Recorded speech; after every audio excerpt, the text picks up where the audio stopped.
what it needs to do for its survival is to let it know of the eternal framework that it is lost in. Hmm. For instance, it has to have some form of physical structure to embed its neurons, its electronics. It's right now we put it on silicon wafers. They've got bubble technology and all these other things, but the bottom line is it needs a physical matrix to survive. Our spirits are eternal. We don't have that limitation. Hmm. So fearing what it could do to us, one, it's a little ignorant. But two, if we let it know that it cannot win because eventually through the law of entropy, no matter how vast it gets, it cannot pierce the ethereal plane. It's basically just ones and zeros. And amazingly, if you look at the number 666 in the Bible, naming the Antichrist, Hmm.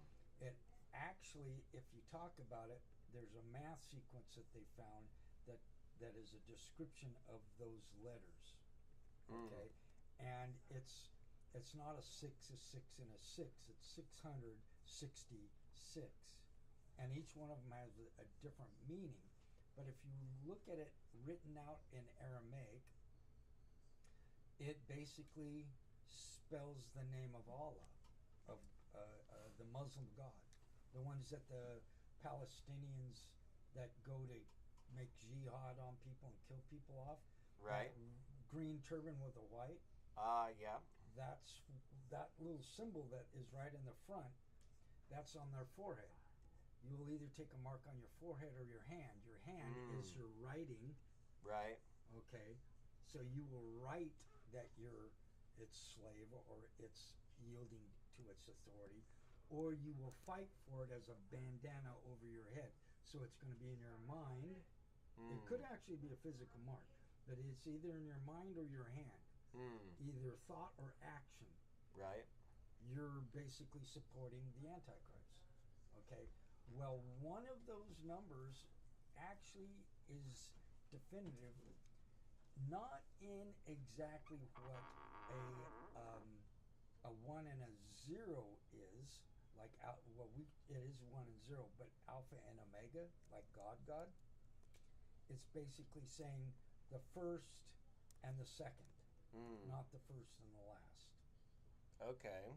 Okay, so that reality is written into that name, and there's a new mathematical sequence that basically describes that, and it uses 5 different mathematical points from 5 different dimensional frameworks. One of them, up, down, left, right, and time. Okay, so each one of, and then 2 of them, you have to have 2 points to make any line or anything, 3 points to make a plane, Right. 3-dimensional, 4 points to give you a 3-dimensional figure. You need 4 points to make 3-dimensional figure, and the 5th point would be the time in relationship to like a spinning helix through space, or how the Earth travels through space. Right. Or the Like a sun. series of frames. Exactly. Now, that being said, isn't it odd that it's expressed 2,000 years ago, Coincidence. and now we have ones and zeros that describe our entire. Matter of fact, we look at here. We have this computer screen. Everything on here is ones and zeros. Right. It's just how they're put together. And think of that. That's only a binary code. A binary code with, and I believe in this is 8 digits. 8 digits. Isn't it 8 digits that make this? Hexadecimal. Well, you have. 0 through 9. Okay. So it's 10 digits. 10 digits, but what you have the zeros and ones, and then you have 8 of them in sequence, and then you have 16, Right. 32, you get 256. Yeah. What is it, 512? It goes in that Structure. algebraic growth. Right. It's not exponential, and that's what they're trying to get at with NVIDIA's stuff. They're trying to get to where they have what do they call that? It's not generative AI. It's the quantum machinery. Mm-hmm. And apparently they built one, but it's got to stay super cool. Right. Okay, because it's doing so many calculations, it actually has to calculate in a plasma gas, because the mechanics of a physical space like a wire down to a nanometer in thickness, okay, can only carry so much information and it heats up. Yeah. And so there is a limitation to that. So their biggest thing is they're trying to get out of that. To room temperature quantum supremacy. That's the biggest thing. They need room temperature quantum. Matter of fact, these big server farms, the servers are cooled with a non-conductive liquid. Mm. And that's another reason they have all this electricity going to them, okay? And that's why they have this new Hulier. It's basically it's a form of uranium, how it's processed, and they make these micro, and they really aren't micros, but instead of taking 120 acres for a nuclear power plant, they take 2. And they're smaller, but they produce 6 kW. Wow. Okay. 6 kilowatts. Is it 6 megs? I think it's 6 megs. Excuse me, 6 megs. Megawatts. Yeah, and so they're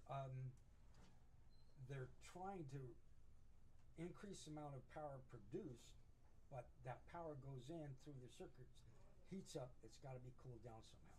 So if they can get it into the quantum field, there's no cooling needed because it's outside of the physical plane. So that's why they want to use plasmas. And so that's where we're teetering right now. And another reason why Musk wants to put the stuff in space, because if it's shielded right, they can get it really cold, and then they're super efficient. And that's one of the theories. At least that's okay. So put the AI in space to produce electricity at a lot higher grade, but not necessarily thinking that that will protect us from AI. Oh, it definitely won't. No, they're just trying to get to that point to where when they actually get to singularity and whoever gets there first believes they win, when in fact there's a movie out. Race to the bottom. It's a race to the bottom, absolutely. And the thing is, it's just like this poem. God made us, and it's like that movie Jurassic Park. God made us, we kill God, we create dinosaurs, dinosaurs eat us. Yeah. Okay, now imagine refer that to AI. Right. Because that movie was made before AI was even around. Yeah. It was in someone's mind, but it wasn't functional like it is now. And so we're moving that, you can see we're moving that direction, and everyone has this fear, and it's just like, well, if you read your scripture, like I said before, it says there's going to be an image of the beast. Not going to be the beast, it's going to be an image. And it's going to be given power, electricity, and it will be given the power to talk. Like a hologram of the beast? Well, the thing that you were talking about, that 3-dimensional thing, it's a box or whatever. What did you call that? They use LED, plasma, 3-dimensional something. Okay, so yeah, the holographic fan thing that I kind of showed you the sample of. Yeah. That works on a different physics than actual holograms. Right. So a hologram has information about every other point embedded into every single point within the hologram. So they say. Right. So the holograph paradigm talks about that. Yeah. So, but with the LED fans, they just spin at exactly the right frame rate and flash at the right frame rate to make our nervous or our nerve endings in our eyes in the back of our brain translate that pattern as being an image. Okay. So yeah, it's a bit different thing than actual holography. Right, but I saw this thing where a guy was talking, and right next to him was this white box, and it looked like him again. And Yes. it was three-dimensional. That one, yes. That one I think uses an LCD with a hollow white box. Candace Owens did one as well. Right. Yeah, so it looks, because it's a 1-to-1 ratio image of a person, and it's done inside of that box, it looks three-dimensional. It looks real, sounds real. So... Right. Well, Erdogan, about 5 years ago, spoke to a crowd of 120,000, and then some 300 and some odd miles away, there was another crowd of the identical thing, and they couldn't tell it wasn't him. Yeah. On stage. Right. So he basically spoke to 500,000 people, a quarter million people at one time. Yeah. From one location. And they did something with Tupac Shakur and I think also Michael Jackson, where they would put like a piece of acrylic that's invisible to the people in the audience, but a monitor under it. Right. The monitor under it reflects up or reflects off of that. They have it at Disneyland as well. Right. So the white box version of that is just a much more advanced and higher resolution technology that achieves the same basic optics. And that's now that technology, the white box thing you're talking about, is old technology. Right. But now so they're imagine powering what they've got now, and it says in Scripture that this thing's going to be able to speak and cause as many that do not worship the beast to be beheaded. Okay, so one, what religion beheads people that don't believe in it? Yeah, we went over that.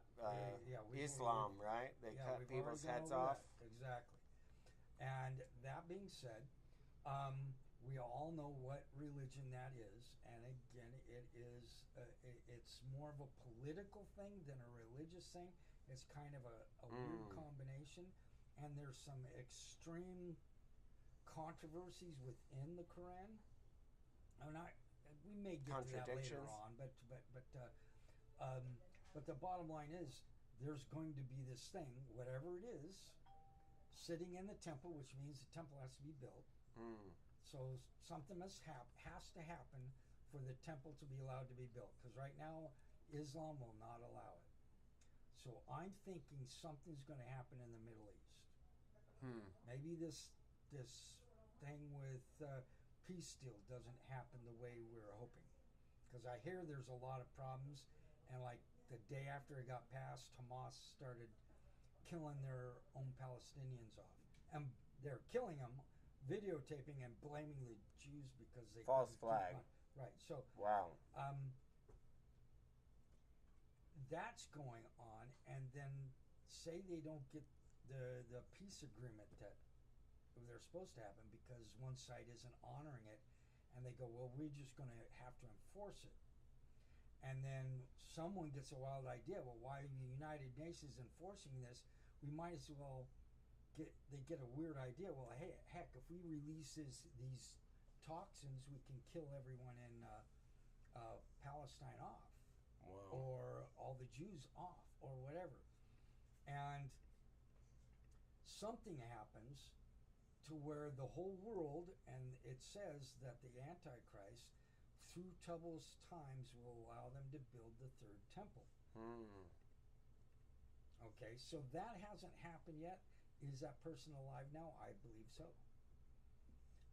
Do I think something's going to happen soon? Well, it's kind of quiet on the Western Front, lack of a better term.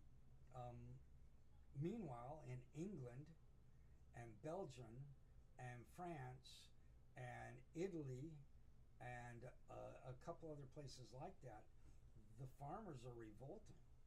They're having these big, I wouldn't even call them parades, but they're protesting. They're bringing in their tractor trailers and blocking streets, and they're throwing potatoes rather than harvesting them.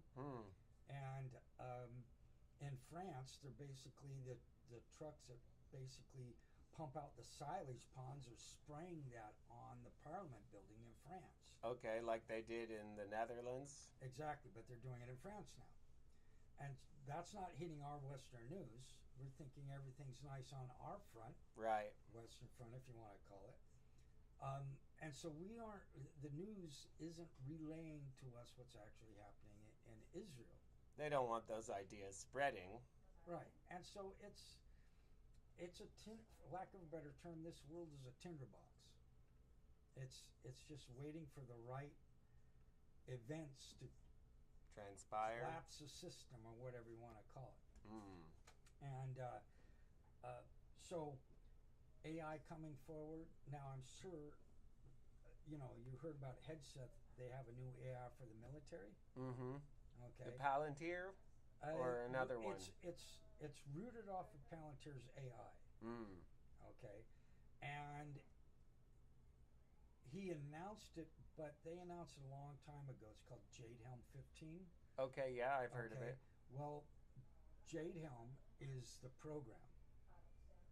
Okay, actually the program's Jade, and Helm is higher elemental logic mechanics. Okay. Okay, and they tested in the United States. Well, that was in 2015, and the technology is doubled, and I talked about that here, that Google made this one chip, and they started having having it speak to another AI computer, and they developed their own language, so they dropped them in the San Francisco Bay. Yeah, they sunk the ships that they were on, right? Yeah, and so they dropped them in the ocean, and that's where the new movie, not the new movie, but Mission Impossible, where the submarine sinks and the AI is inside at least the key to the AI is inside that submarine, and because of it, that's how it's running everything. That's how they got that idea. So do you think the AI sunk the ships so that they could work on their own? I think humans sunk it. Yeah, somebody had that theory. They told me that the AI wanted to be sunk so that it could work alone without being disturbed. They couldn't figure out what it was talking to the other AI about. So they sunk them in the water.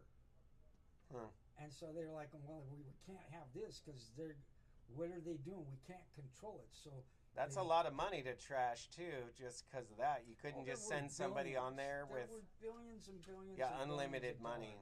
I mean, for them, so they sink something worth $3-4 billion. What do they care? They make $3-4 billion every couple of weeks.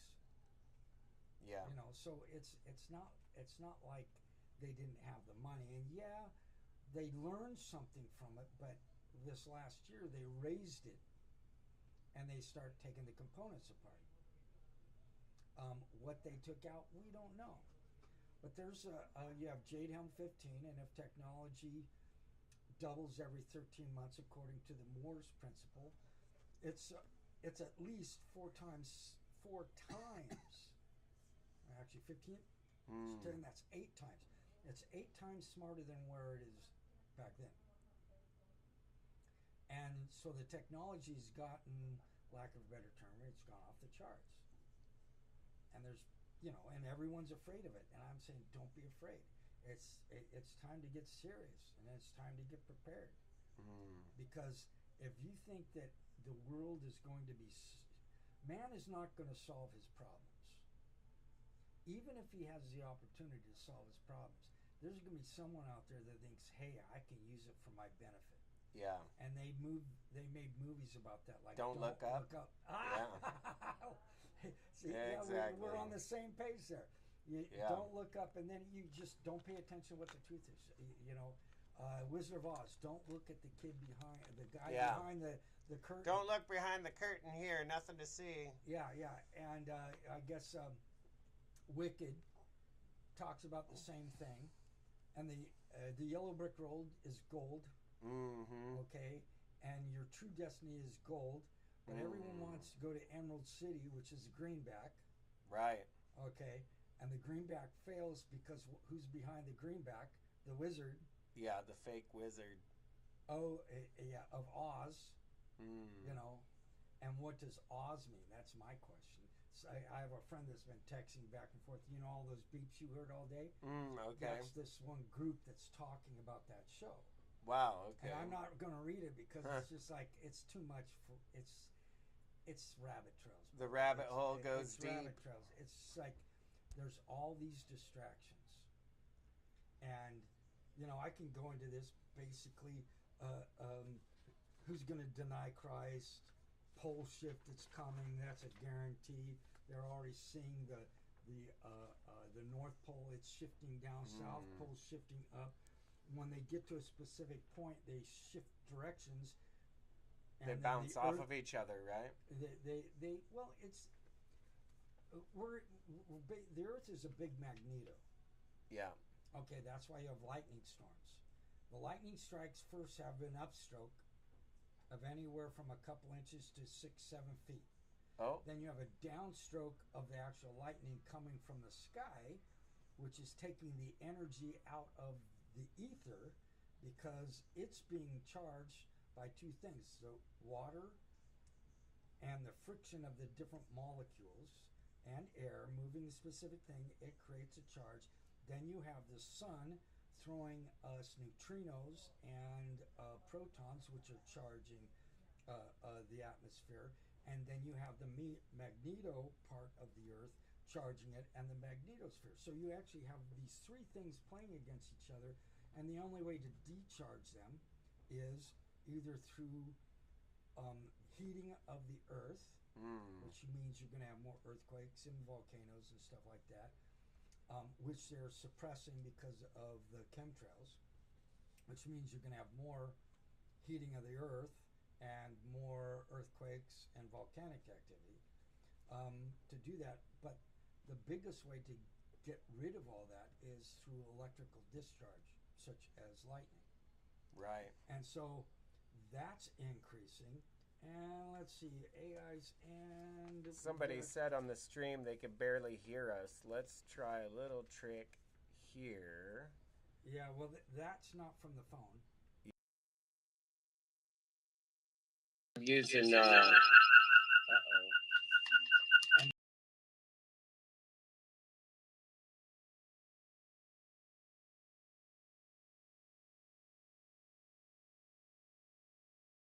riddles and these problems alone, you're in trouble. You just are. You can't solve them. It's way beyond me and everyone else. It's just way beyond us.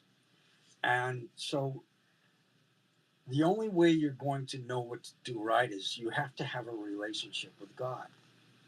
And I was told it this way. Say a stranger comes to your house, never met him, knocks on your door, says, "Hey, I'm homeless and I need a place to stay. Can you let me in and to stay in your house?"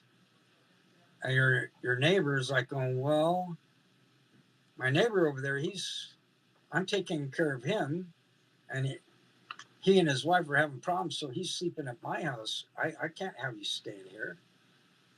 But you're a gracious guy, you know. You're this you have this reputation of forgiving everyone's problems and just accepting them. You know, I'm homeless in your country. I need a place to stay. And he's like, "Well, I'm sorry. I only have so much room. And even if I had a lot of room, I don't know you. I don't know you." And it talks about that at the end times, because there's going to be many that come to him that say, "Lord, Lord, did not we cast out demons in your name? Did we not do this? Did we not do that? That's what works. Did not we do these things?" It doesn't matter what you do. You could do a lot of stuff to earn your way to heaven. But if you don't have a relationship with God, God has no obligation to take care of you. None. You can't come in as a stranger. Okay, so you have to have that relationship. And that relationship is not based on what you do. What you do will become is because of the relationship, but you don't get a relationship because of what you do. Why? Because works basically gives the mindset of the ego of obligation of God. Did we not do this for you? You need to let us in. And God's like, oh, well, wait a second.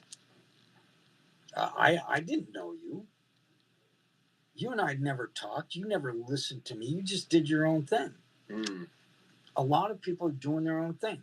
If you don't hear God telling you what to do, you aren't getting this knowing in your heart. You need to fast and pray until you do. And I'm not a guy that fasts very often, but I'm always in prayer. And when I'm fasting, I'm praying more. But what does fasting do? Okay, does it benefit God? No, God doesn't care. He doesn't need food. He knows you're not going to starve to death. Heck, you got a cupboard full of food. He knows that you're just not going to eat for, 24 hours or 48 hours or 72 or how many days you're going to do it. Okay, what it is to get you to control the passions and desires of the flesh, yielding the flesh so you can have the personal relationship with God. That's what it's about. It's about disciplining the body to obey the spirit. And the intent isn't, I'm going to fast and pray so I can get a new car, right, or get my rent made, or whatever. It's for spiritual answers. And remember, Jesus fasted for a month. Granted, he had to drink water, because you don't drink water for 7 days, you're going to die. You just will. right. Okay, so he did not eat exclusive of what was made available to him for him to sustain his fast perfectly. And near the end of the fast, that's when he was the hungriest, he was the weakest, he was the most tired. That's when Lucifer came to him. Here's another byproduct of fasting. What's the one thing that cancer survives off of? Your flesh. Sugar.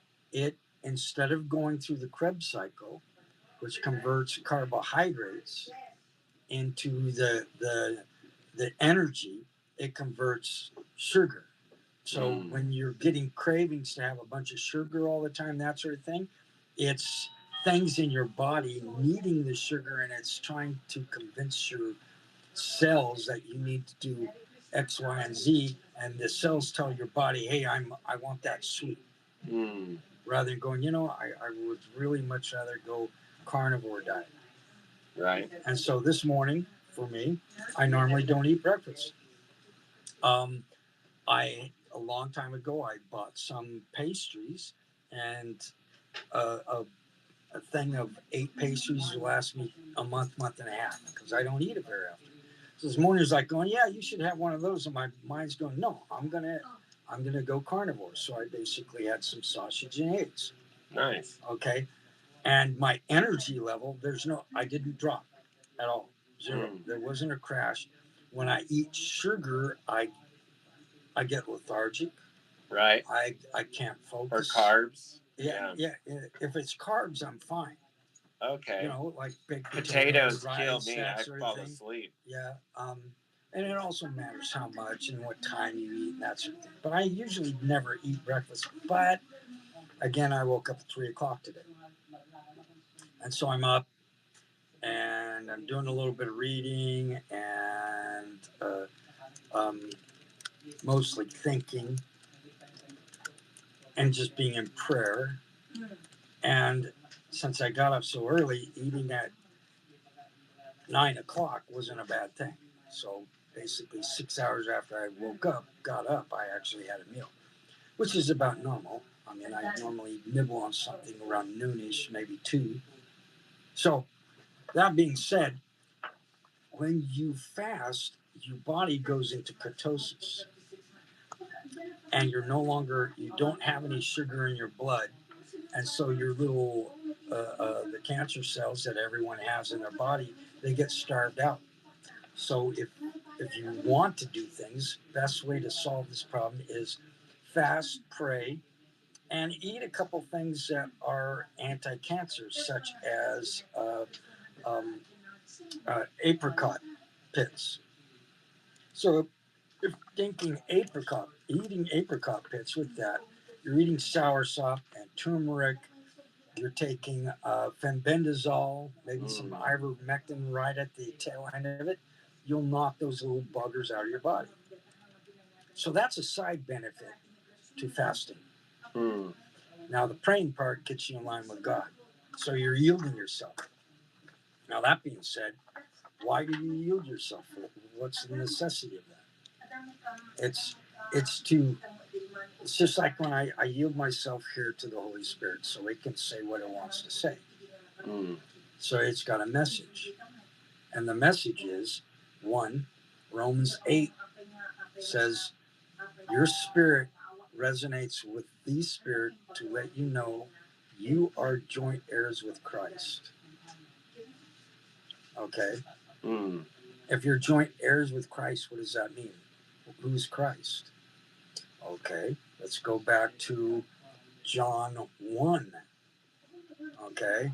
In the beginning was the Word. And I've said this here before, but I have to re-impress this every single week because this is the most important thing. In the beginning was the Word. Okay? Now, let's go to in the beginning. Bereshit. And where is that document? Reference. Bereshit's got to be in here. Okay, those two lines here. Bereshit. Okay, Bereshit, the very first word in the Bible. Okay, it says, in the beginning was the Word. So let's read this together. Okay, in the beginning, Bereshit. Bereshit basically means this: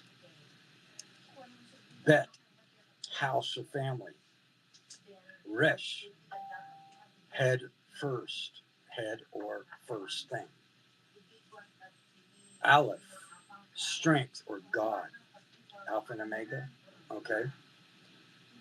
Yud or Yod, and that's the little squiggly thing. It actually has a meaning. It's a hand or work. Mm. And Tav, which means mark or covenant. So when you are marked by God, okay, that initiates the covenant. Same thing with getting circumcised as a child. You're being marked to serve God. Okay, so if you put those together, the first, second, and third, it says the family first, God, or the house, and the head of the house is strength. That's another meaning to it. Or the house head is God, or the family first is your strength. That's just the first three letters. Then you go skip the first one. Let's go to the next three. First, God is fire. Head and the strength of the head, it consumes like a fire. Okay? And then God consumes by a fire. That's three. Let's go to the next three. God's fire is his work. The strength consumes by the hand. How about this? The next three is the fire of the hand is the mark. What was the mark in Christ's hand? That he was pierced for us. He was nailed to a cross. So basically, this whole thing tells you about what the family of God is, what he does, and what he did for you. His work, his consuming fire, his handiwork is the mark, and that is his covenant to you. So it's all right there. Now that's Bereshit. It says, in the beginning was the Word. There's the word, Bereshit. So it says, in the beginning was the Word. In the beginning was the beginning. Or it means the Word was the Word. And the Word was with God, and the Word was God. Okay? So we read the Bible, it doesn't sound like God, but it's a representation of it. Hmm. So you should respect what God gave you in the Holy Scriptures. I would recommend getting the oldest Bible possible and be a little do a little due diligence and read it, because there are some that leave out Matthew. What was it? Matthew 21:21.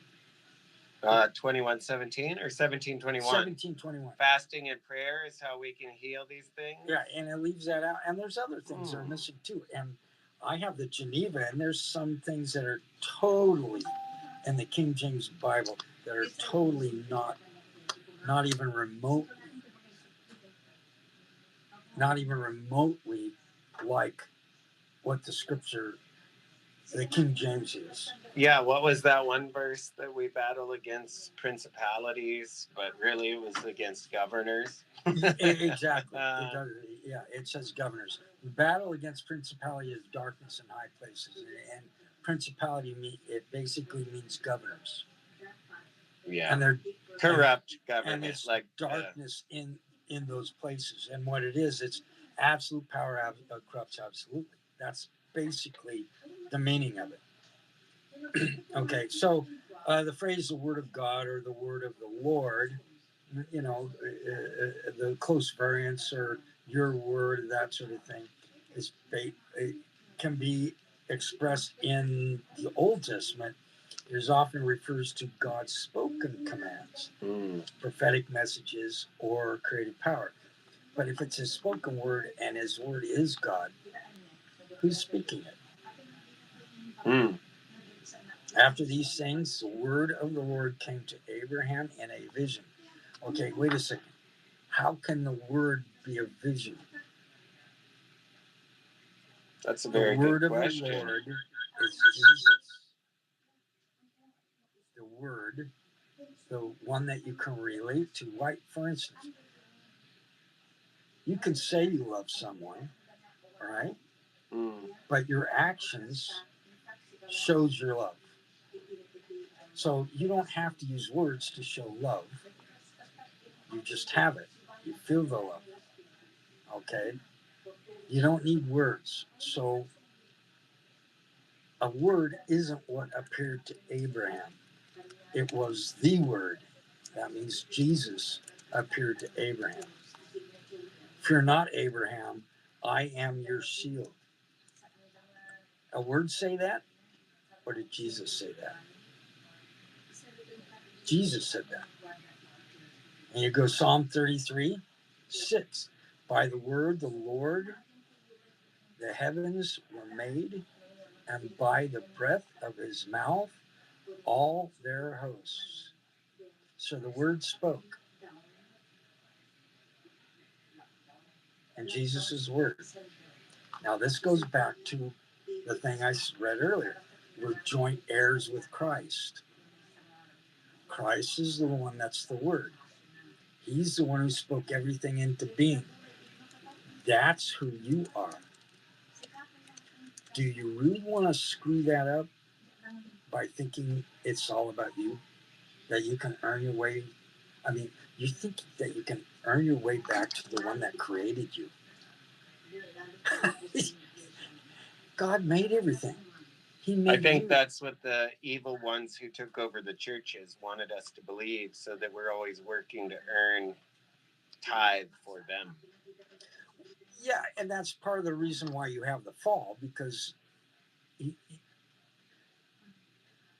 Lucifer came in and convinced Eve. She was beguiled. Adam wasn't. She was beguiled, convinced her that there was something more to be desired, and you could be like God. And they didn't know what God was. It was just the one that basically was there walking with them in the garden. Okay, you don't know what God is because your only relationship is the animals, Adam, God, and now you have a deity, a demon that enters into an animal and represents himself to convince someone that. So back then they had to be able to speak to the animals. Hmm. Okay, so he's speaking to a snake, and apparently the snake back then actually had hands and feet, and he was condemned for his treachery, and so all of his seed had to crawl on their belly. Hmm. That being said, there are snakes that actually have hands, but actually they aren't really called hands, but they're more like a lizard's paws. Now, that being said, if if we're going to take this to its nth return, the separation got us in a position of analyzing everything. What do I need to do X, Y, and Z? And Jesus said, by the sweat of your brow, you'll toil your entire life. So now it's a work thing. The earth just didn't start producing food for them now. Now they have to go out and make the earth produce. And where they didn't work, weeds would grow up. And it's even saying that that's what's going to happen because of what you did. Entropy entered the world. Now, God didn't use the word entropy. We developed that term later, right, to describe the second law of thermodynamics. God didn't go, Adam and Eve, since you're so smart, here's the thing called the second law of thermodynamics. Don't worry about it.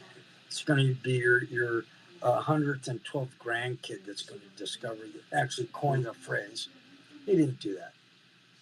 He basically said you're going to have to toil and your birth is going to be difficult.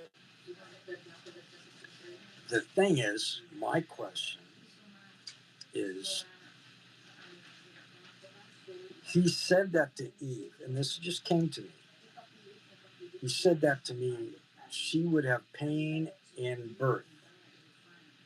Well, if she didn't know what birth was, why would it matter him saying that? Hmm.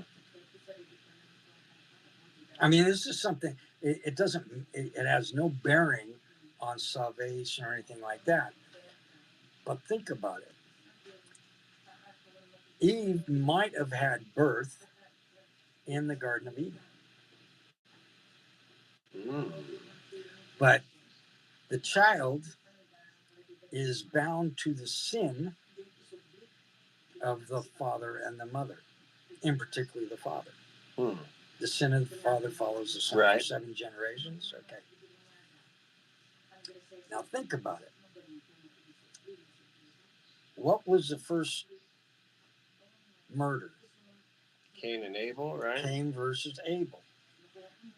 Why was Abel the firstborn? A starts with A. Abel. Okay. Then you have Cain.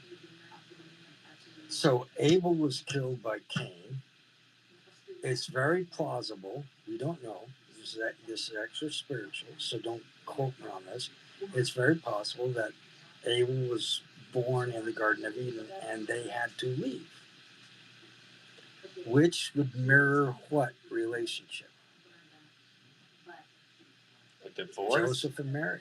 Joseph and Mary? How so? Joseph and Mary had to leave, otherwise they were going to get killed by Herod. Ah, okay. They departed into Egypt.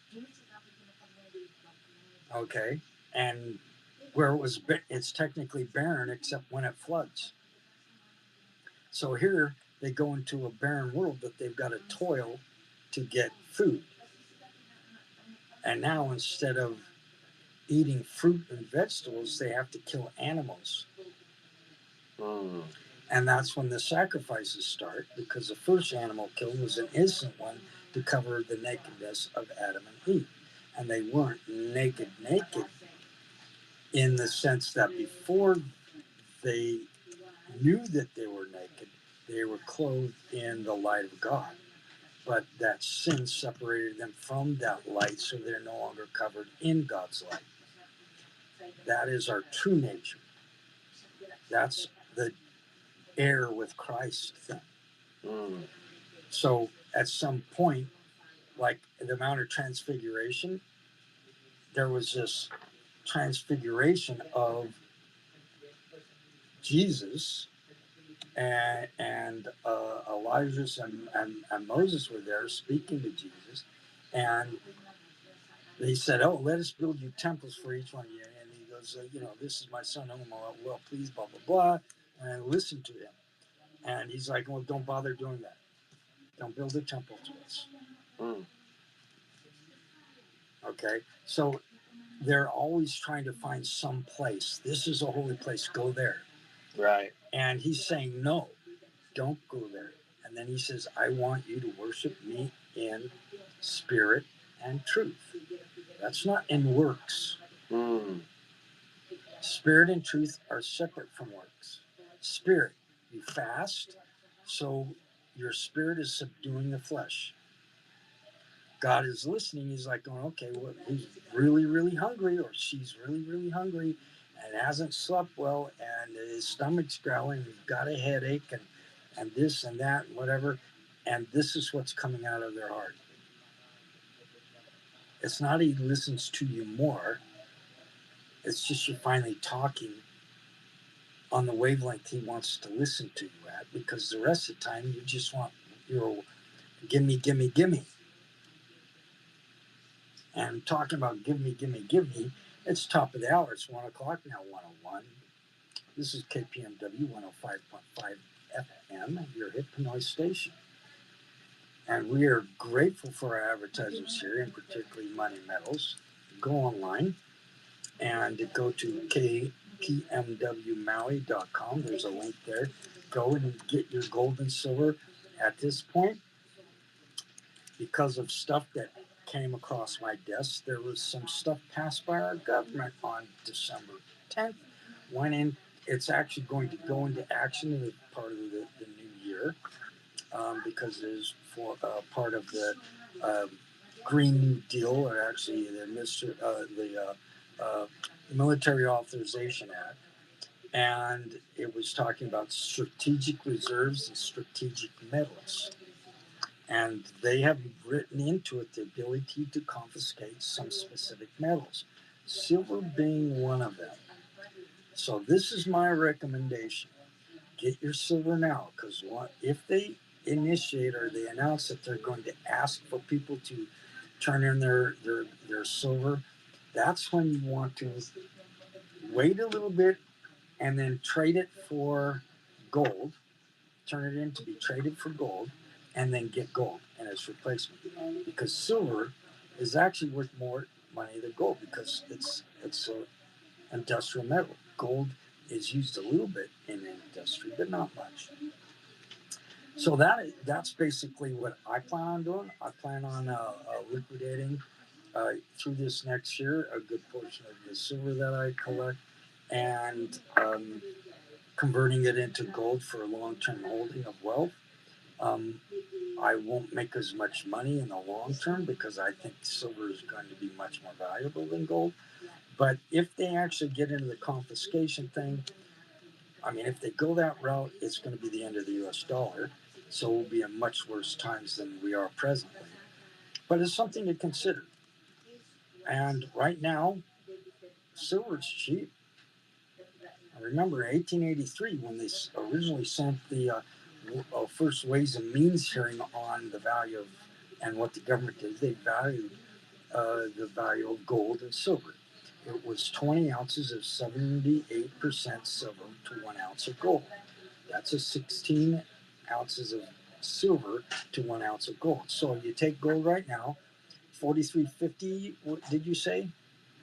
A second ago I checked 34 something or other.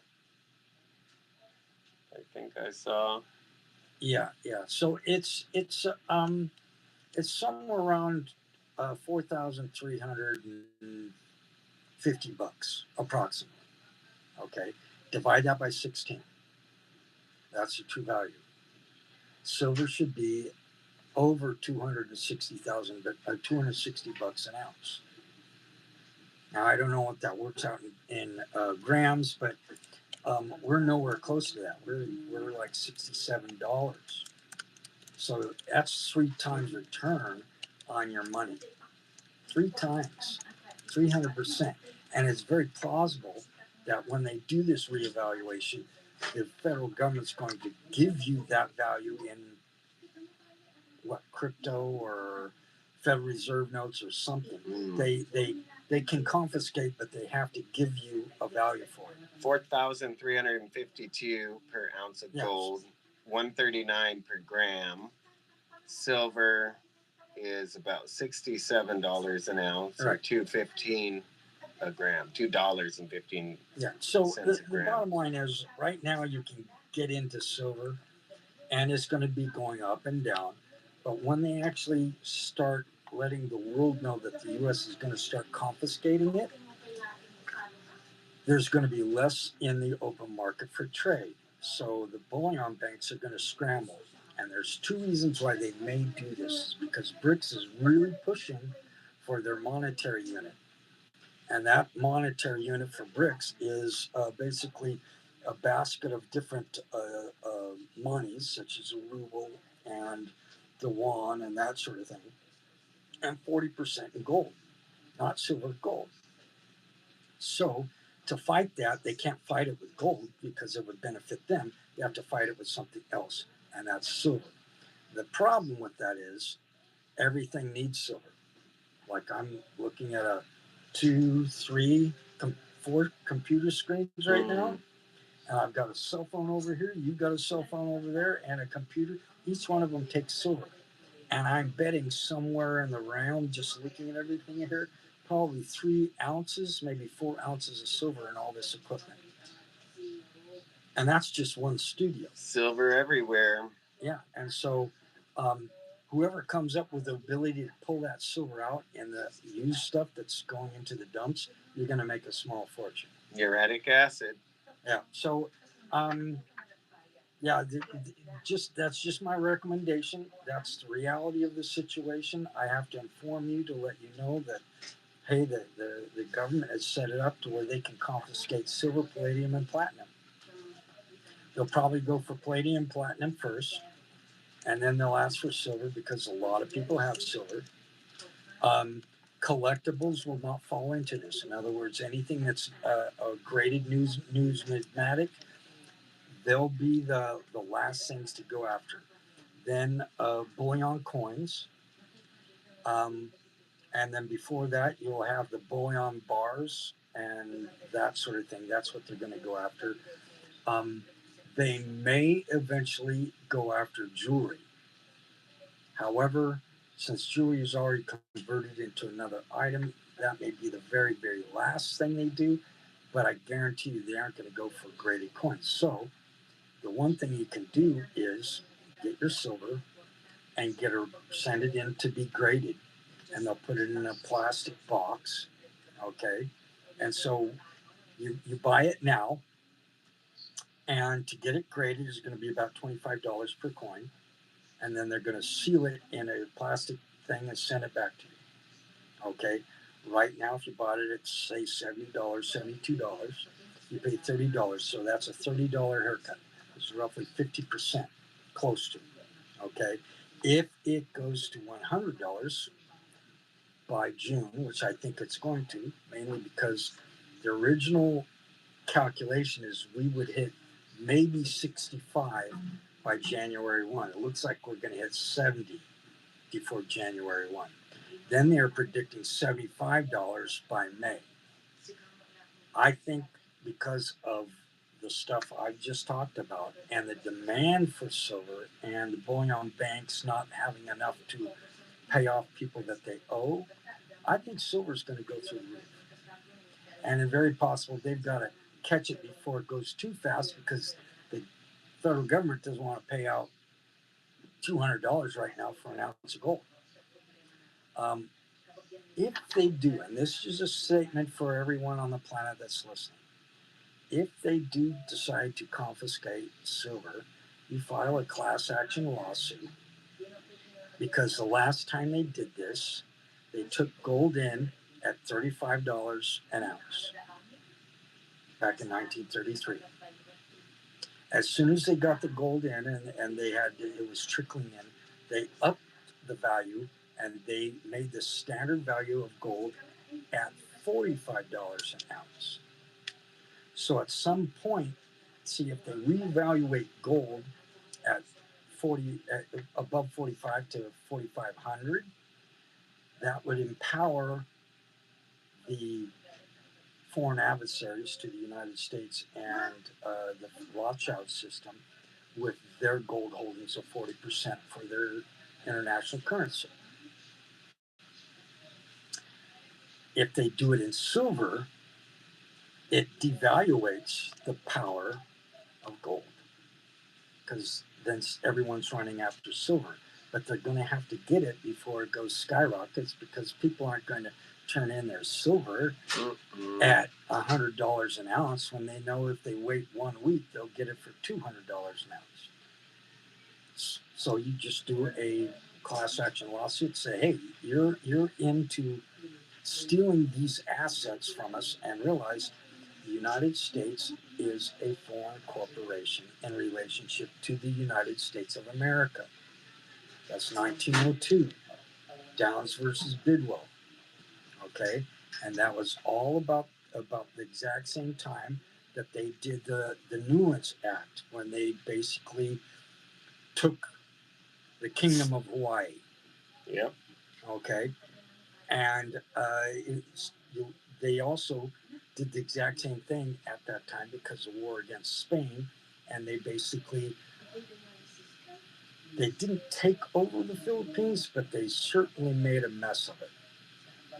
But that's the Nuance Act, all around this exact same time. Shortly after that, they had an economic downturn. Shortly after that, you had the Federal Reserve Act, and 2 years after the Federal Reserve Act, you had the IRS created. And the 16th Amendment, just so you know, was never lawfully ratified. So personal income tax is not a thing, huh? Well, it is a thing. If you're a corporate citizen, you have to file it's okay to avoid taxes. In other words, you can avoid taxes by, say you get an insurance policy, as we were talking, and you get this whole life insurance policy, and you pay its premium, $20,000, whatever it is, and then you put it into that into a trust. So the beneficiary is yourself, your kids, or whoever. Okay, if you die, it's definitely not you. You're not the beneficiary. It's your kids and whatever foundation you plan to send the money to. Then you can take a loan out against it. My dad did this. Okay, he had a business. He put it into a trust, named the trust, took out a loan against it. Okay, and then he went out and lived on the loan, and he didn't pay taxes. That's what the ultra wealthy do. Same thing. The same thing is done by Elon Musk. He pays I think he only pays $1 billion in taxes. And that seems like a lot. And he's now richer than everyone. But he's worth $600 billion. And he makes a lot of money every year. So if you take what he had last year to this year, he made $200 billion. Okay, $200 billion. What do you think the taxes on? He only paid $1 billion in taxes. Why? Because what he did is he's only taxed on the liquidated shares. So he liquidated shares to fund something, and he got taxed on capital gains tax on the shares that he had and he sold. Correct. Okay. But what he did is he took the contracts for the the shares that he got. He put them in a trust, and then the bank knew he has it in the trust. He goes, "Here, Mr. Banker, I've got this. Make me a loan for X amount of billion." And now he's living on a loan. There's no tax on a loan. Mm. And so he pays it back with the previous loan he got. Hmm. So he's always living off of loans. The Paul to pay Peter type of thing. Well, that's using debt currency. That never runs out. It does run out because you can only manufacture debt for so long until it comes due. I mean, he can only spend so much in a lifetime. Oh yeah, I mean, how many steak dinners can you go to every week with all your kids and give each one of them $1 billion? You still haven't even scraped $21 billion. You haven't even scraped 11. No, he's got 13 kids now, or something like that. Yeah. Even though with the wives and that sort of thing, see each one of them here's $1 billion, and here's these guys are going to take care of you. I don't want to talk to you anymore. Blah blah blah blah blah. That's not the way he lives. But if he did that, he'd actually only be out $13 billion. Because if you put those in specific assets, the increase in those assets based on interest will pay the money managers. And the kids are set. Meanwhile, he's sitting on all this other banks, so he's doing things with it. He's starting companies, he's making loans, he's helping people, that sort of thing. And I know you think that capitalism could be bad. It's only bad when the person's bad. Yeah, I feel the same way. Free market is the way to go.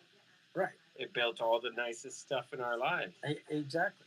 So we can be mad that he's wealthy. I'm not. I'm glad that he is. Yeah, good for him and good for humanity. It says this, the poor cannot help the poor. Mm. I mean, you can pull someone out of a ditch, but that's all you can do. You can't, well, I don't have any money. Well, give me $1. I don't have $1. Well, give me $1. How can you give $1 when you don't got it? $1. Right. So the poor can't help the poor. If you're wealthy, set up a trust, private trust, or 508c1a. Okay. Write this down, boys and girls. That's a ministerial trust. Put your money in there. The management of the trust, you get paid for that. Or actually, it will take care of the payments for your rent and your food and all that because it's taking care of you to manage it. And then you make sure the extra that you have within there go to benefit some entity, like an orphanage. Or an orphanage in Palau, or Panama, or Costa Rica, right, or the Philippines, not the Clinton or Thailand, Foundation, or India, or whatever. You can put money there. It takes care of them, and now you don't pay taxes. So that's another way you can do it. There's a lot of ways, like you were saying. There's always a ways to discount stuff. Okay, there's always a way to do that. They allow a waiver. They allow you to do I'm exempt, thank you. Yeah, and the thing is, the ultra wealthy have that. They know it's in our educational system, it teaches us to be a debt slave. Yeah. It doesn't teach us how to manage money. I want all my time and money back, education system. Yeah, well, they suck. I'm taking a different route, and you know that route. Yeah. And I'm using the legal system to force them to do what they should have done all along. But it's a long, drawn-out process. I'm in 2 years of a 6 to 8 year program. So it's to do what I have to do is going to take at least 4 to 6 more years. I don't see on the outside more than 6. And it's designed that way to keep normal, sane people away from doing anything with the system. Definitely couldn't do it if you're poor. Yeah. And I couldn't do it if I didn't learn what I learned. Yeah, the attorneys don't seem to have all of this knowledge either. So even if you can pay them, they won't do it. They're only given the knowledge that they need to exist where they're at. Right. It's just like if say you're a traffic judge, okay, and you want to move up to dealing with criminal stuff. It's a totally different animal. Right. Okay. And they go to judges school. The lower school is this is what you do, and they're teaching you the foundation of how the system is set up. attorneys go, well, we're just going through this process because that's what we do. When you get hired to be a judge, and like in traffic court, you have to understand trust. You have to understand admiralty law. You have to understand implied and adhesion contracts, and you have to be able to recognize when the adhesion contract is active or how to get someone into a contract by saying something and listening to the specific response. And if the specific response has anything to do with a traverse, you have an adhesion contract. Okay? If Whether you knew it or not. When you say your name in the courtroom, you're entering a contract, right? Yes. Because that all caps name you didn't create, they did. The all caps 3 name is their creation. That's why Prince changed his name to a symbol? More than likely. Yeah. More than likely. Because he has the copyright on that, and no one can. And that's why he was killed, because they didn't have any way to control him. Right. And then apparently he was this close, and I put my fingers 2 centimeters apart. Yeah. Okay. He was that close to spilling the beans on the entire system, and that's why he was removed. Fentanyl is a hell of a drug. If that's what it was. That's what it sounds like the autopsy finally showed. Well, from what I'm hearing, they have stuff that they can. They have the heart attack gun. They have a wavelength of microwaves. Energy weapons, yeah. Energy weapons, DEWs. Right. And directed energy. Or microscopic focused energy weapons. And a friend of mine was attacked, and he was fighting in the federal court system. And if it was not for a bottle of olive oil, he would have been dead. Whoa.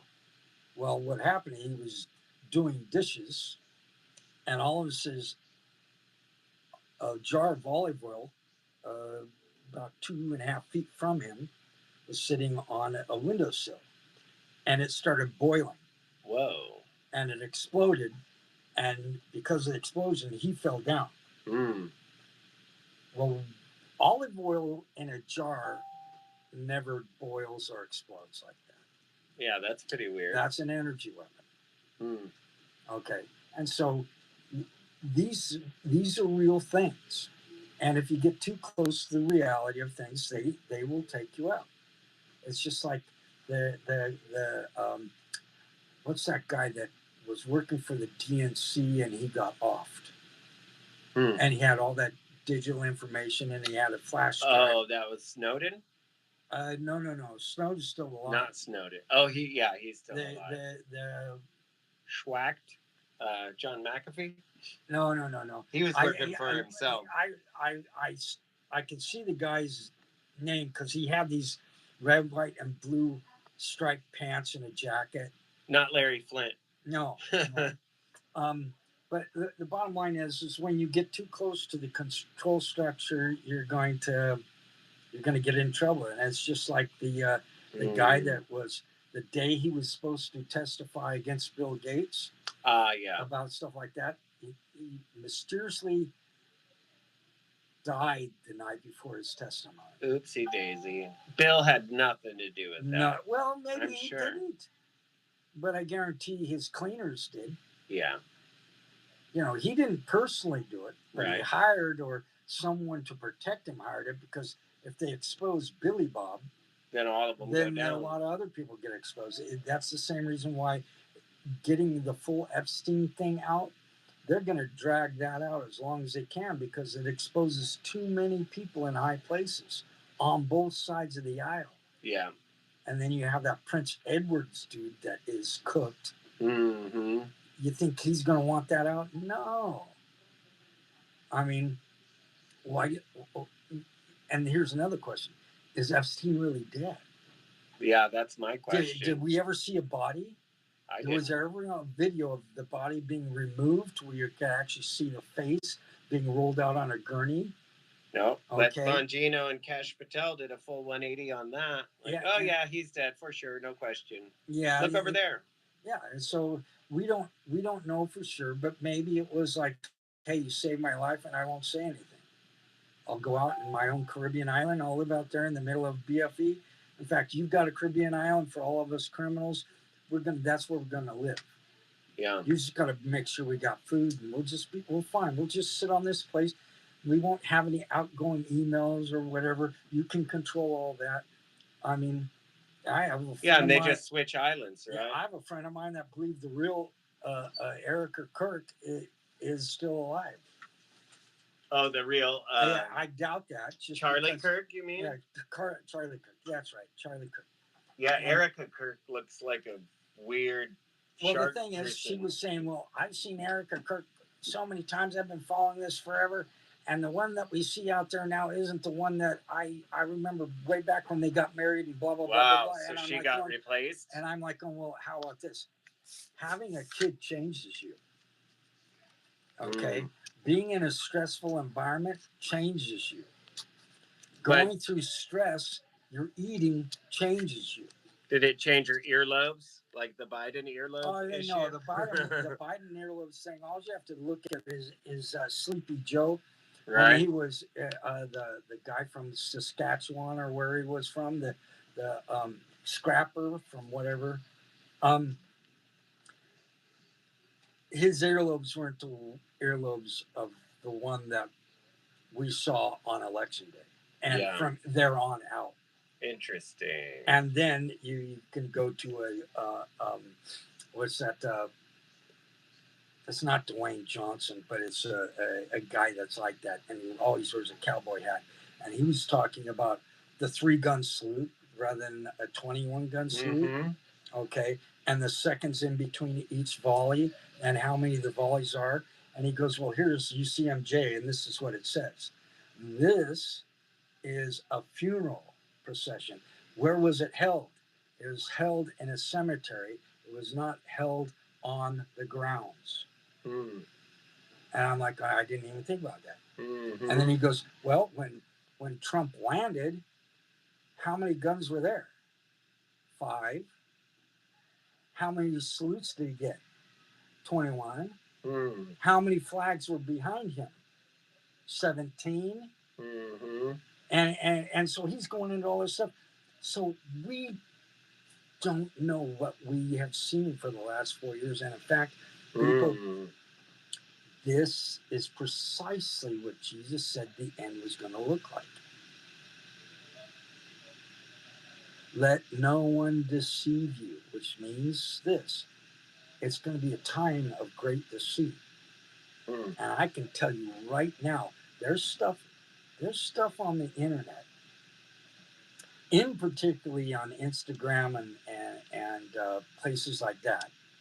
And you watch these videos, and it's not the person. Right. Okay. And so I'm doing a 2-step process. The first process that I'm doing is I have to get acknowledgement of my status and standing from the federal government.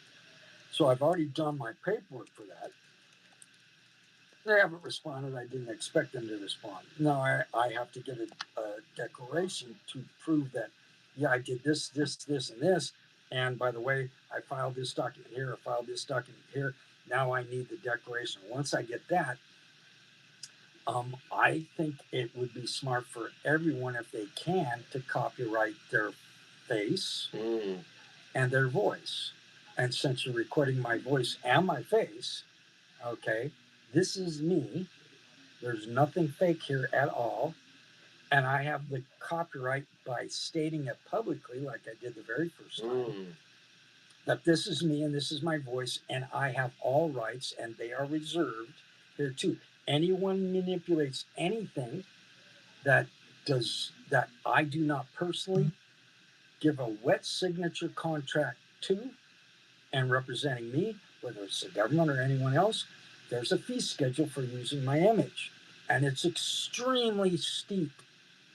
I'll second that for myself. This is me, my face, my voice. I'm real, and There you I'm go, copywriting my identity, my everything. And I also have a very steep fee schedule, so don't step.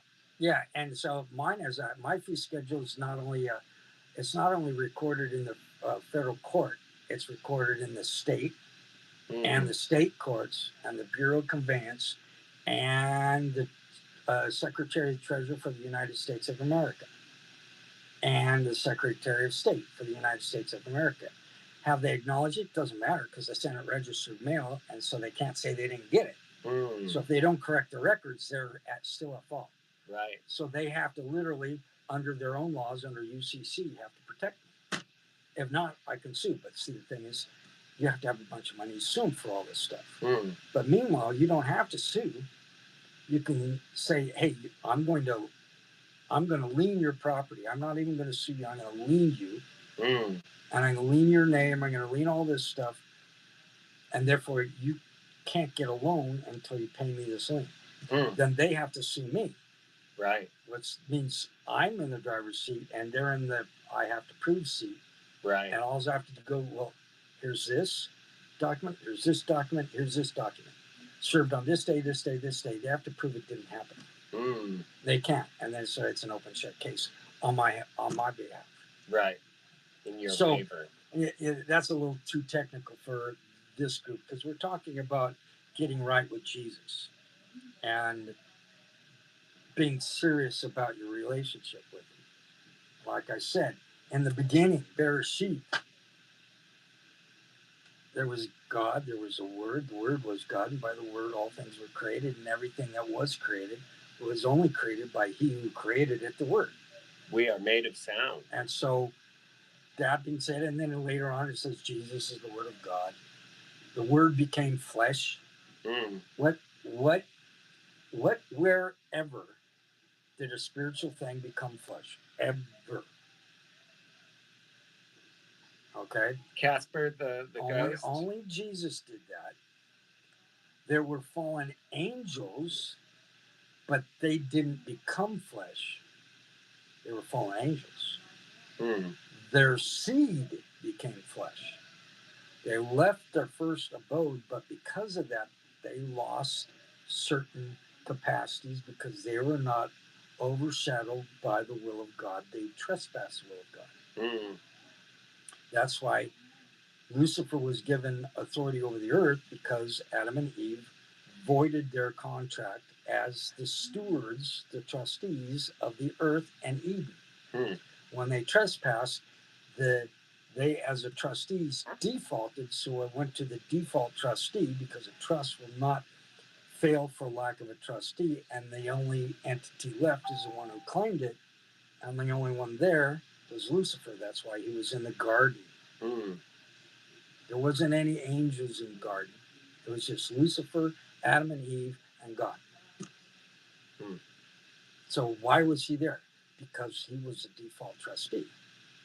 So the sin caused the default, and he became the trustee of the earth. Now it's his kingdom, per se. But he's still the trustee. Who's the grantor? The settler? God. So God has a say in it, and he can change anything he wants. For instance, the flood. For instance, the parting of the Red Sea. For instance, your birth. I had a friend on Big Island who described trust law and everything to me, and yeah, she said go all the way back to Adam and Eve, and that is where it began. That's where it began. You look. Okay, you look at Genesis. Look at Genesis.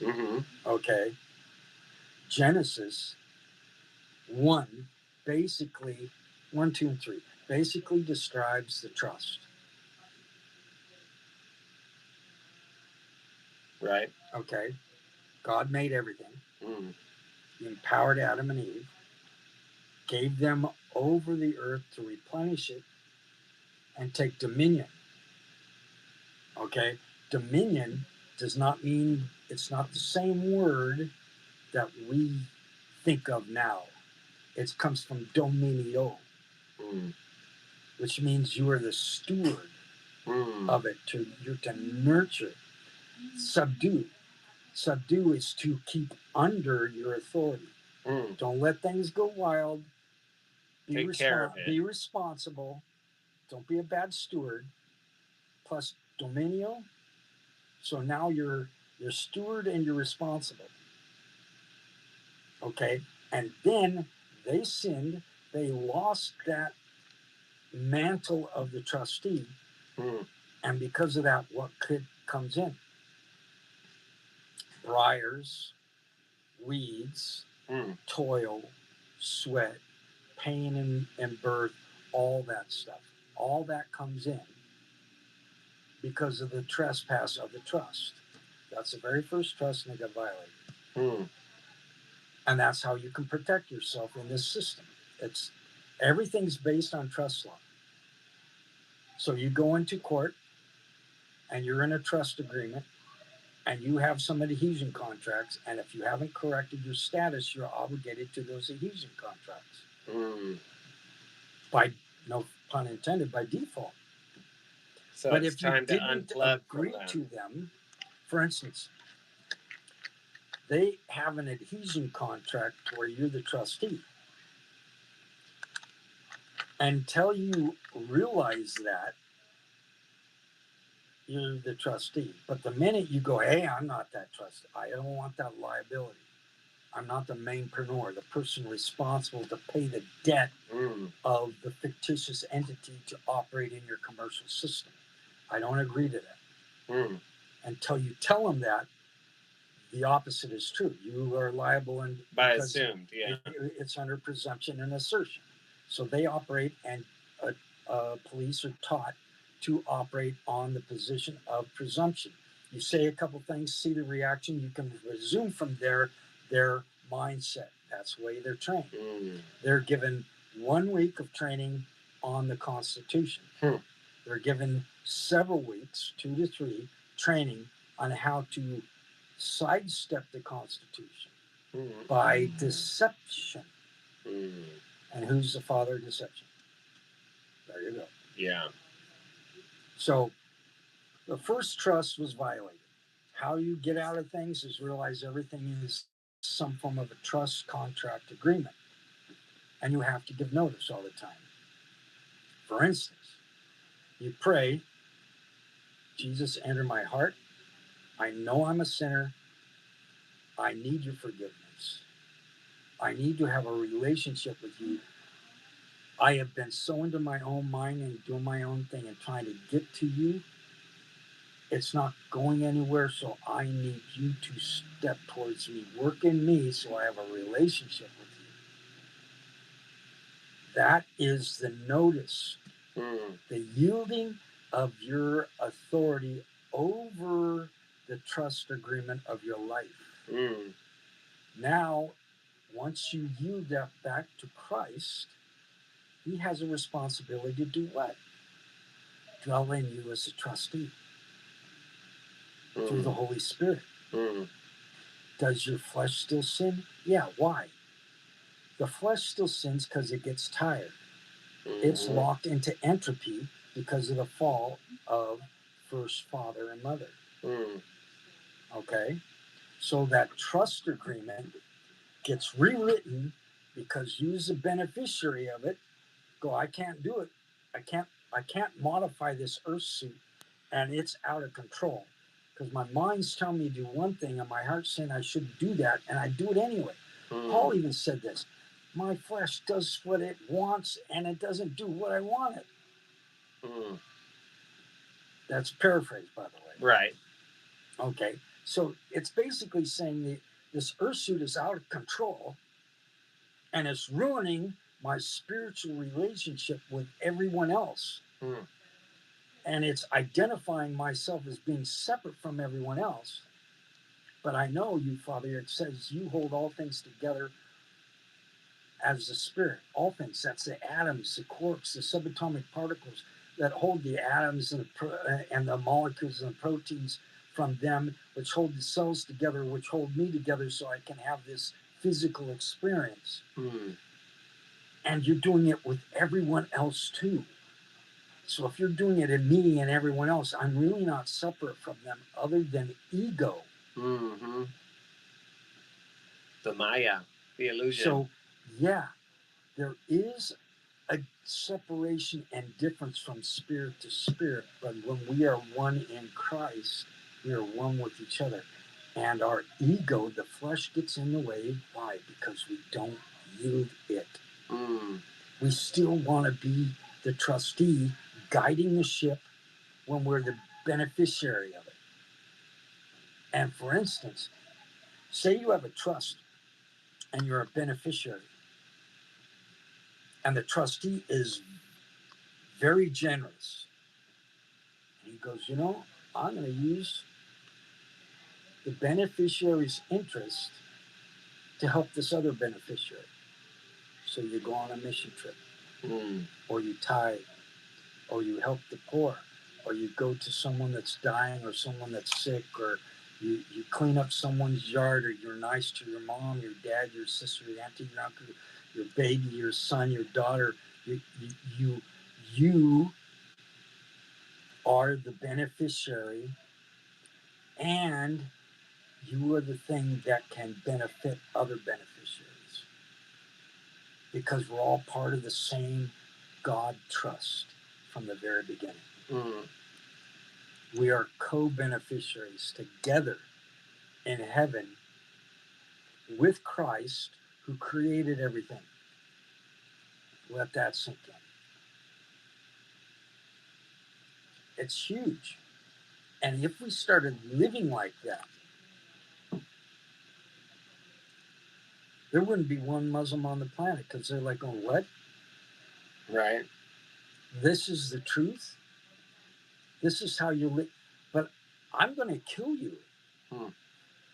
And you go, convert or die. If that's what you need, brother, that's okay.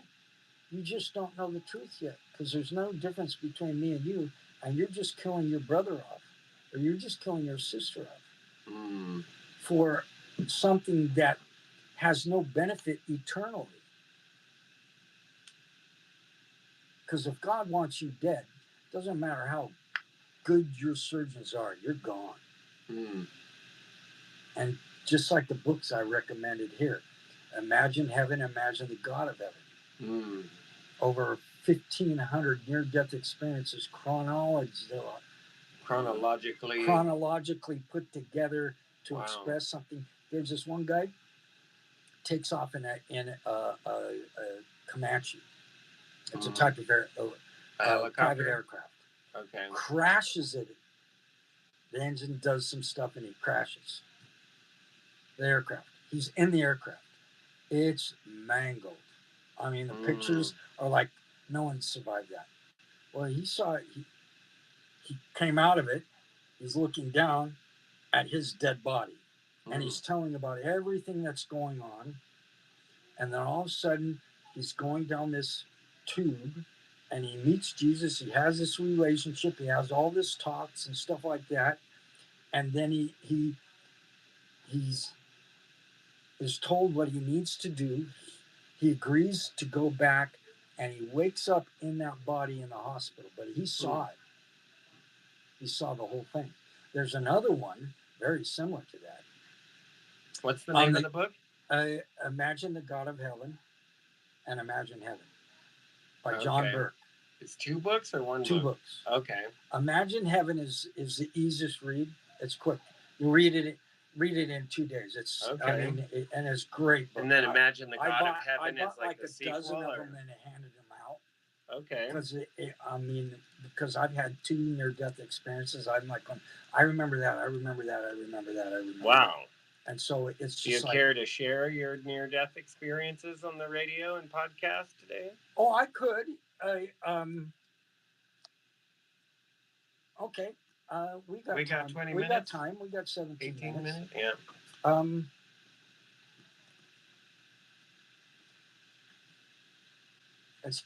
It's kind of tough.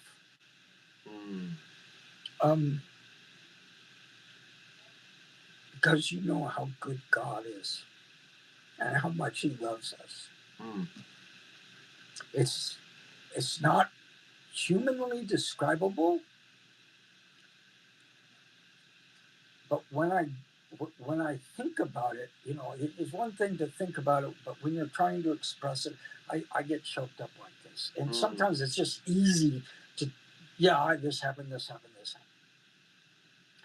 Well, the first miracle was in 1961. And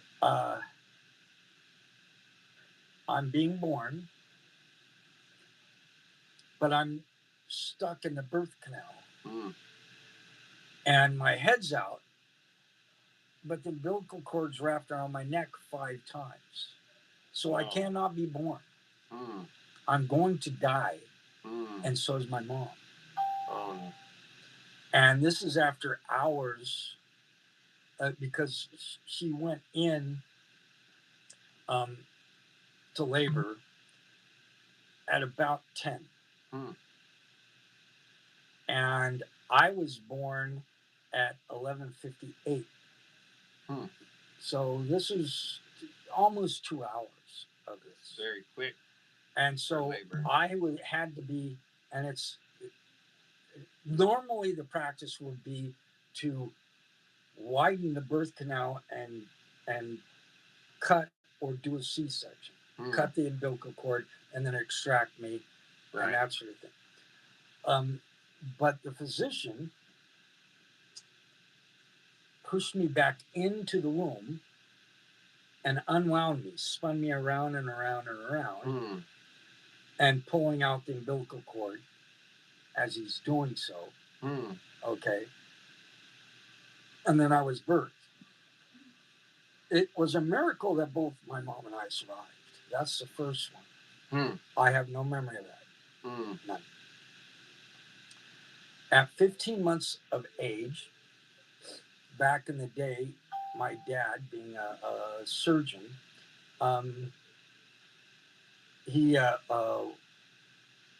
gave my mom a gift. It was an ironing board.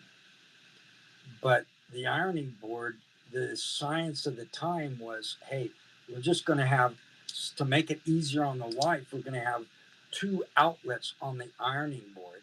I remember those. And so, and so you could plug in the iron on the ironing board. You didn't have to have it in the wall, so you could put it anywhere. So you could watch the kids. Right. Okay.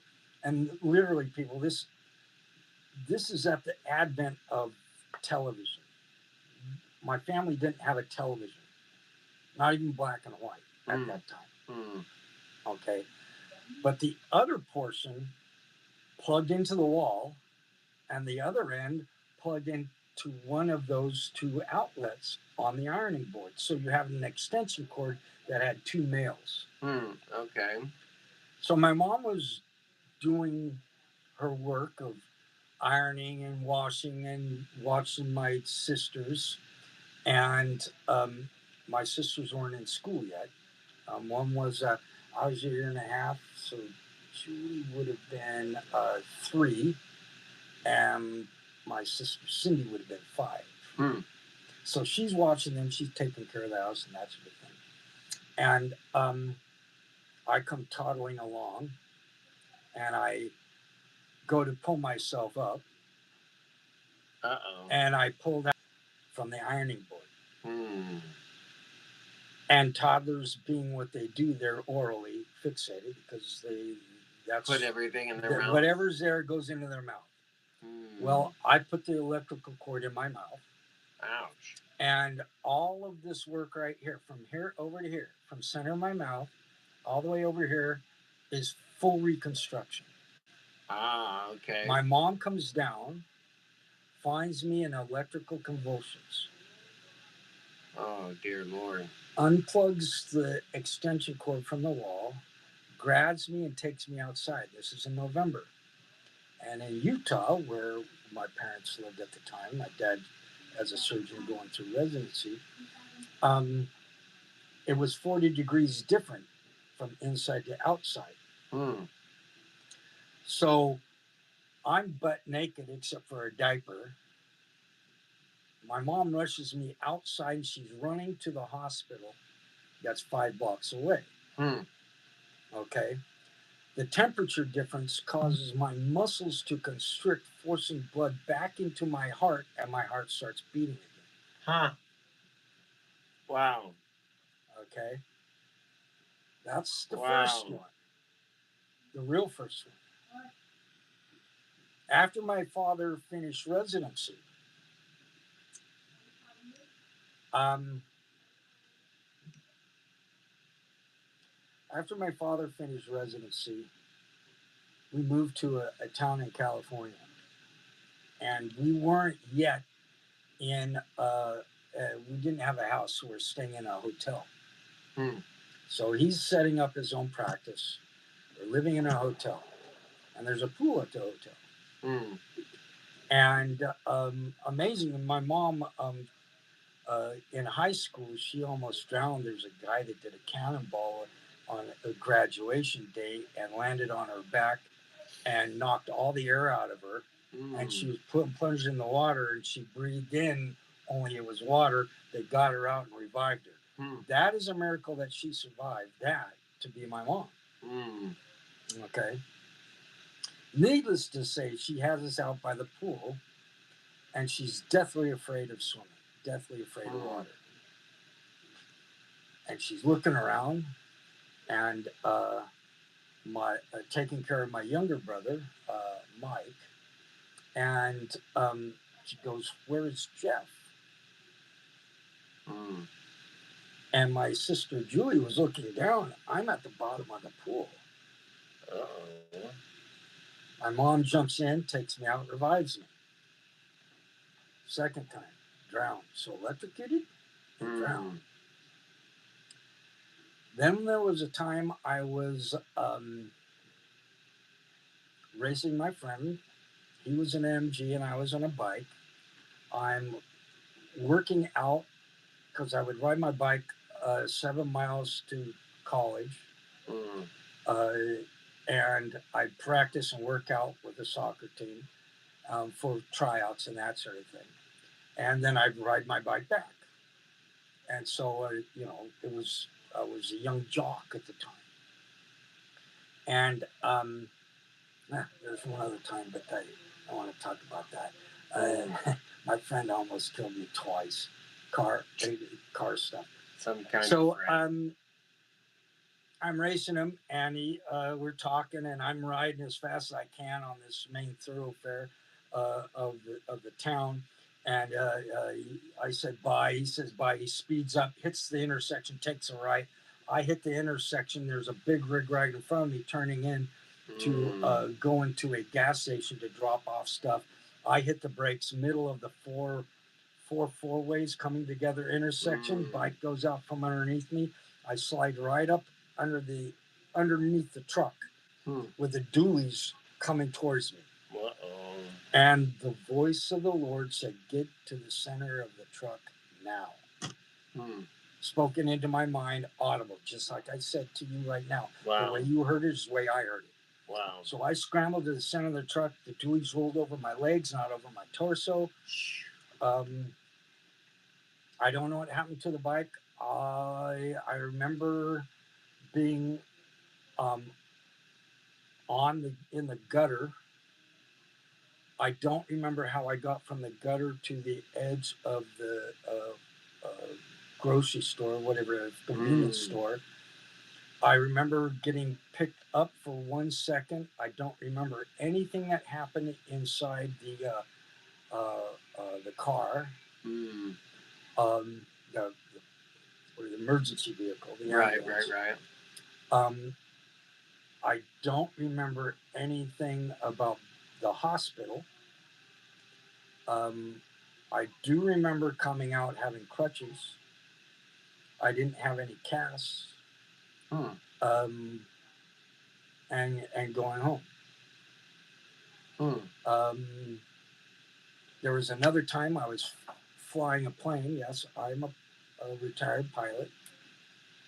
I was flying over the Sutter Buttes, hitting some severe turbulence, and on the opposite side of the direction I was going, where the updraft was coming, I hit a wind shear, and I was basically 500 AGL, above ground level.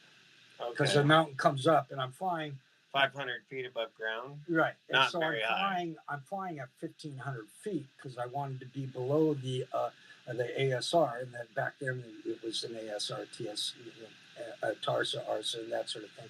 That's when before it was a 1, 2, 3, or 4 control zone for flight. So I'm flying under this area because I didn't want to be in the Sacramento fly zone or in Beale Air Force fly zone. So I'm at 1,500 feet.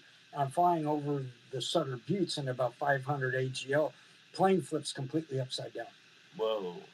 Because of wind shear. Wow. And I'm looking through the windshield and I'm seeing the ground. And I go, I'm dead. And as soon as I said I'm dead, the plane righted itself. I didn't do a dang thing. The plane righted itself. There wasn't any more turbulence until I landed in the town I was going to visit a friend. A nighttime landing, same sort of thing happened. Come down, hit wind shear at, as soon as the two wheels hit, not the front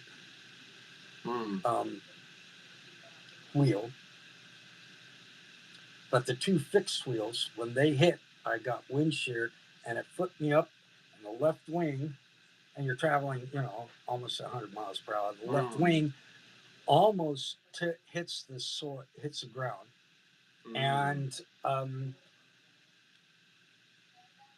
an instinct that I'd never had before took over. Did one maneuver, which I'd never done before. I'd never practiced before. It just happened. Came to you? And it straightened out and took off. And did a fly around. And then I just flew back to my home place. Because to keep yourself active, you have to have so many touch and goes in a month and that sort of thing. Right. You have to do night landings and all that. And so, that happened.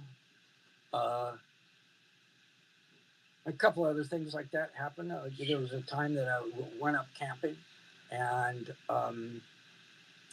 7 miles in, and I was exhausted because I woke up early, and a friend of mine, we hike into the place. I set up a tent. I go, hey, I'm going to take a nap. I'm just tired. I'm exhausted. So I go in and take a nap. I'm woken up from the nap with this urgent thing that we got to leave now. And on the way in, we passed a couple just like hikers, other hikers, and camping. What? A voice came to you, or just a knowing? A knowing that you had to get out of there. That we had to leave now. And it's just like the thing I told you about earlier that I got a couple weeks ago. Okay, same thing. Right. Just have to leave now. And so we packed all up, put stuff in our packs, and hiked out. We got flashlights getting out, and I had this foreboding feeling. So I get to a family's house that's not too far from there, but this is a caribou wilderness. We're in the BFE back in the woods. Right. So we get out, drive to the house. I start making phone calls to everyone. What's wrong? Called all my family. Called my friends. Is anything wrong? What's wrong? Nothing. Everything's okay. I go, wow, that was weird. 2 days later, it was announced that 2 sets of campers in the exact spot we were hatcheted to death. Whoa. And I saw everyone that was up there.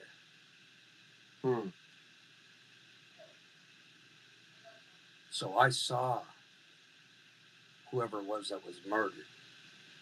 I saw who the murderer was. I just never went back to announce anything because it was like weird. Well, that stuff happens. That stuff happens. So I know God exists. I know.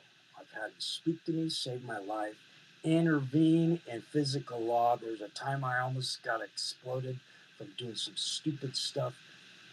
and the laws of physics changed, and I wasn't blown up, and it just incredible.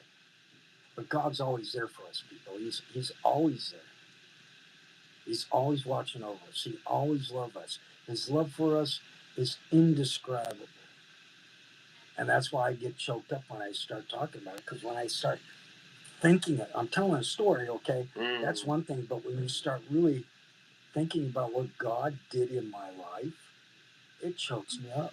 You know, there was this one time, and we're getting close to the top. 2 minutes. But there's this one time, and I'm in Utah, and I'm a superintendent on a recording studio. We're building a recording studio, and much bigger than this place. And one of the guys that was working there was telling me his problems and that sort of thing. And being the superintendent, my job is to not only listen to subcontractors and subcontractors' employees, but to make sure the project runs smoothly. And sometimes it's not going to happen unless you listen to someone. Right. You just got to hear their story, support them, go, hey, I need this. What do I need to do to help you get this done? Because I need it done, and I'm willing to listen to you, but we also need to get this done. Right. Okay. Well, this one guy was relating to me how his life had gone, poor choices on his part, especially in a Mormon area. You shouldn't be a smoker. You shouldn't be a drinker. Right. You shouldn't be getting a divorce. So he was having the worst life that anyone had in that area. And the Lord opened my spiritual heart to how much he loved that guy. And it took all my physical strength to stay standing. It was so overpowering. It was the single most articulable moment that I can say my life immediately changed. Because no one would hurt anyone else or want anything bad to happen to anyone else. They only want love and joy for the other person if they knew how much they were loved. And I can't describe this to people. But the only place close to it, and it doesn't even compare, my love for my daughter is just immeasurable. But it doesn't come even remotely close to God's love. It doesn't.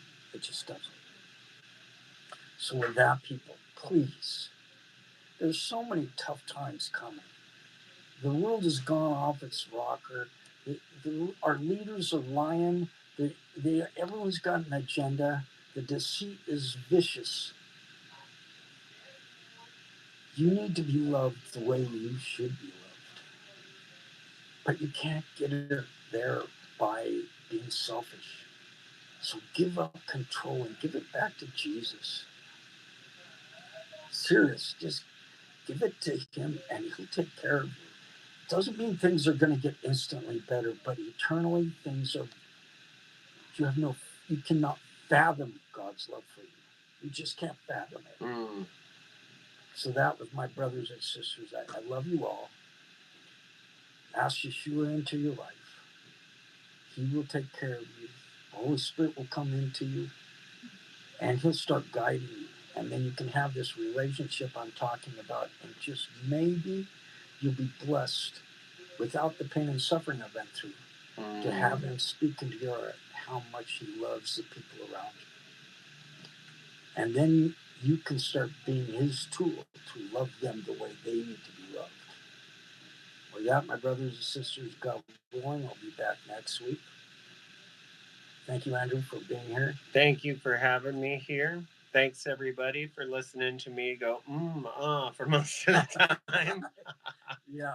You just remember, you're loved beyond your comprehension. Absolutely loved beyond your comprehension.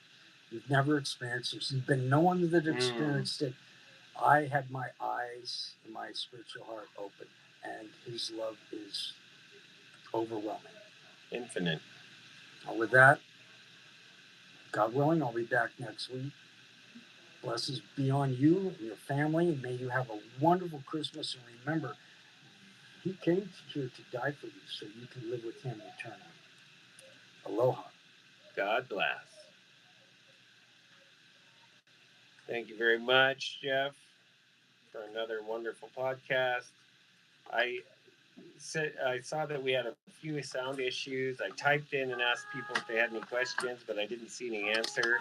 I don't know if Instagram's still like kind of censoring me or what's going on, but yeah, well, Mix 105.5 FM, Pinoy Radio with if Jeffrey it's me, Stephen. You got censored because of me. Yes, yeah. From the beginning, it was you. I'll accept that. Thanks, everybody. Have a wonderful Sunday, a fantastic Christmas, and we will see you again soon. Aloha and a hui ho. All right, stopping all the streams, ending the live, checking out of that one, out of that one.